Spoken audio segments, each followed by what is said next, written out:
This series of videos provide common sense rules and tips to help you prepare an effective science talk. One aspect of that is knowing how to best structure the talk to effectively communicate with the audience.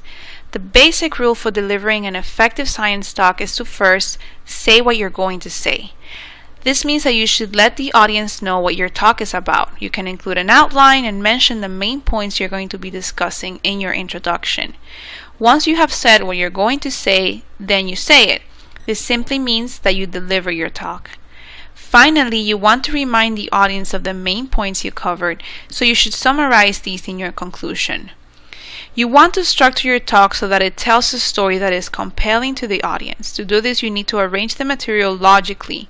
This means that it should be clear to the audience what constitutes your background information, what constitutes your result and data, and finally, your conclusion. You should have a logical beginning, middle, and end. To begin your presentation, it is often useful to include illustrations like significant details or examples that help to make your presentation more relevant to the audience. It is also important that your slides flow and that you use transitional phrases between slides. A simple way to create continuity is to make your last point anticipate the first point on your next slide so that your audience can easily follow along. And who is your audience?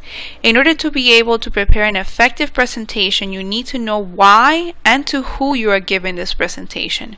What prior knowledge does the audience have on your topic? What are their needs and interests? Adjust your talk so that the level of detail is appropriate for the audience and so that it is relevant to them.